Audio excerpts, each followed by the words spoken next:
Rain traced delicate, trembling lines down the cafe window, blurring the glow of passing cars into long streaks of gold and red. The air smelled of roasted coffee beans and something bittersweet, like quiet hope mixed with the soft ache of waiting too long. Emily sat at the farthest corner table, her fingers wrapped around a lukewarm cappuccino she had ordered an hour ago. The cup had grown cold, much like her optimism. She had agreed to this blind date only because her best friend, Mia, had begged her to. "Come on, Em," Mia had said. "He's kind, a single dad, just like you once dreamed of, someone who understands responsibility." But now, staring at the clock, watching another 10 minutes slip away, Emily began to feel foolish. 45 minutes late, that was enough. She wasn't going to be one of those women who waited endlessly for someone who didn't care enough to show up. She picked up her bag and sighed, ready to leave her untouched muffin behind. Then the bell above the door jingled. 2 little girls entered, identical in every way except for the tiny pink bow in one's hair and a blue one in the other's. They couldn't have been older than 6, maybe 7. Their matching raincoats glistened with droplets, and their wide brown eyes darted around the cafe like they were looking for something, or someone. Emily smiled softly at the sight. There was something precious about twins, something almost magical in the way they mirrored each other's every move. But her smile faltered when the one with the pink bow pointed directly at her. "That's her," she whispered to her sister. "That's the one Daddy told us about." The words made Emily blink in confusion. The twins exchanged a look of triumph and then, without hesitation, marched toward her table. "Excuse me," the smaller one said politely, standing so close Emily could see the faint freckles on her nose. "Are you our new mommy?" Emily's heart skipped a beat. What did you just say?" she asked, completely taken aback. The other twin, bolder and clearly the leader, climbed onto the empty chair across from her as if she'd been invited. "Daddy said our new mommy would be pretty and sitting right here waiting for him," she explained confidently, folding her tiny hands like a grown-up. "You're sitting here, so, you must be her." Her sister nodded solemnly, as if the logic were irrefutable. Emily stared, utterly speechless, caught between laughter and disbelief. "Sweethearts," she said gently, "I think there's been some kind of mistake." "I'm not." But she stopped herself because both girls looked at her with such trust, such hope, that the words died in her throat. "Daddy's parking the car," the smaller twin continued cheerfully, oblivious to Emily's discomfort. "He said to come find you because you might be nervous." "Are you nervous?" Emily's mouth opened, but no words came. The truth was, yes. Nervous was an understatement. She'd been dreading this date all week, wondering if she'd say the wrong thing, look too ordinary, or just disappoint someone again. But now here she was, talking to 2 strangers who believed she was already part of their family. Something about their innocent certainty wrapped around her heart like warmth she didn't know she needed. The cafe door opened again, letting in a rush of cold air and the sound of hurried footsteps. A tall man, drenched from the rain, rushed in, his coat dripping, his expression half panic, half relief. "Lila, Sophie," he called. The twins' faces lit up. "Daddy," they squealed in unison. He followed their gaze, and then froze when his eyes met Emily's. For a heartbeat, time stopped. He was handsome, but not in the careless, polished way of a man who knew it. His eyes were tired but kind, framed by a few silver strands that made him look even more human, more real. "I am so sorry," he said quickly as he reached their table, brushing rain from his hair. "I told them to wait in the car, but clearly, they don't listen." Emily let out a shaky laugh. "It's okay," she said. "They've been very persuasive." His cheeks reddened slightly, and he gave a small, sheepish smile. "I'm Daniel," he said, extending his hand. "You must be Emily." She nodded, her nerves easing. "That's me. I think your daughter's already made the introduction." He groaned playfully, looking down at them. "Girls, what did I tell you about ambushing people?" Sophie giggled. "But, Daddy," she looked lonely. "You said she'd be here waiting for you, and she was." Lila added, "And she looks like a mommy." Daniel sighed with mock defeat. "I did say that, didn't I?" They sat together, and what began as chaos slowly melted into something unexpectedly sweet. The twins insisted on sharing their chocolate chip cookies with Emily, proudly explaining which half was luckier. Daniel ordered a new round of coffee, apologizing at least 5 more times, but Emily couldn't stop smiling. The laughter came easier than she expected, and soon, the cafe that had felt so lonely an hour ago was filled with the sound of joy. Daniel told stories about the twins' adventures, how Sophie once tried to wash her teddy bear in the sink and how Lila had tried to sell her drawings to neighbors. Emily found herself laughing until tears stung her eyes. As the evening wore on, the rain slowed, and the cafe emptied. Daniel glanced at his watch, then at her.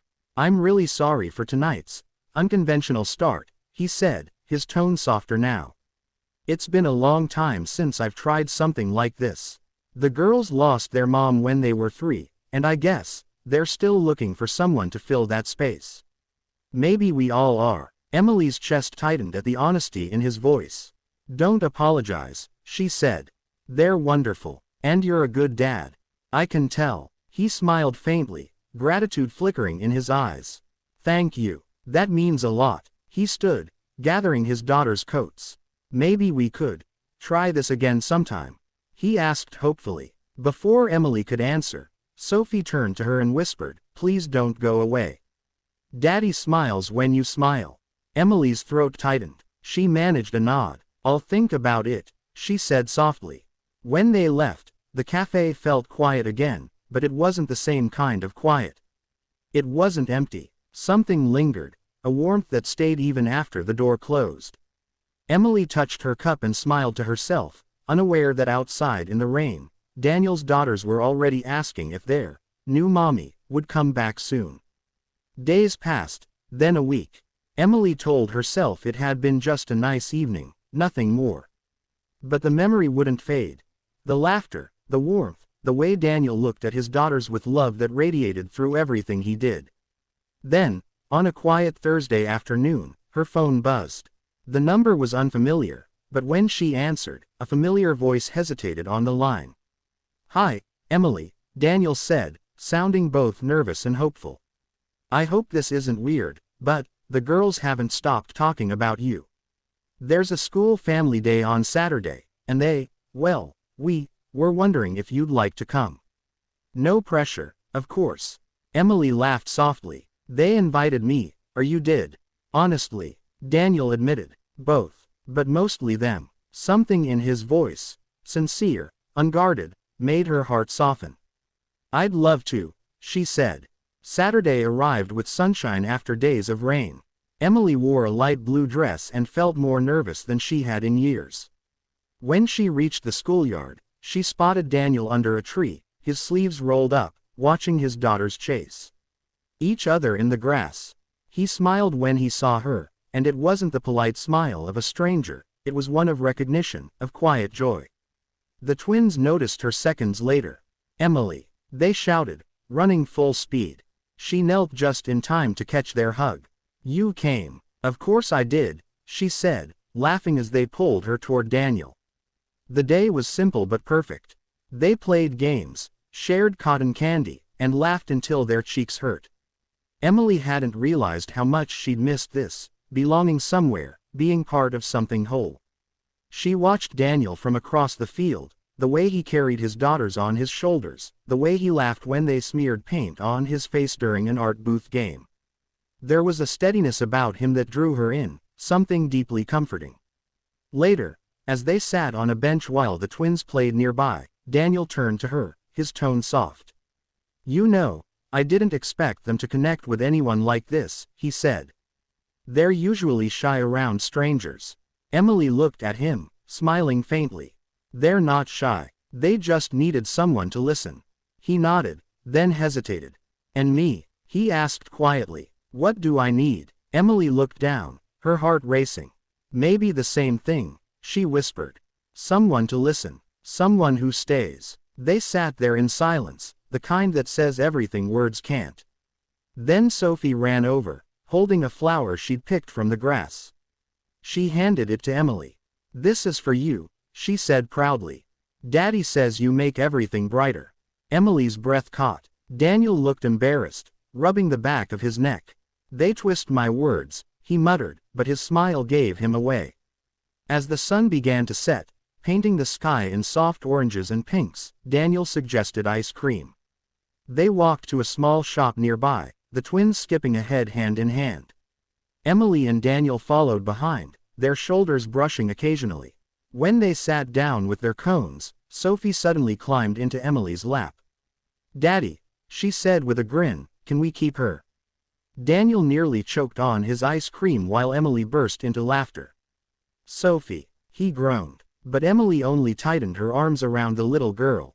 "Well," she teased gently, "only if your daddy says yes." Daniel's eyes met hers. Something quiet but certain passed between them, something that didn't need explaining. "Yes," he said softly. "I think I'd like that." Months later, that same cafe, where Emily had once sat alone waiting for someone who never came, became their family's favorite spot. Every Sunday morning, they'd sit at that corner table, the twins sipping hot chocolate, Daniel reading the paper, and Emily laughing at their stories. The waitress no longer asked how many seats they needed. It was always 4. One day, while the girls were drawing with crayons, Sophie told the waitress proudly, "That's our mommy." Emily froze for a second, her heart fluttering. She looked at Daniel, who smiled and nodded gently, no words needed. This time, she didn't correct them. She just smiled, because for the first time in her life, the title felt true.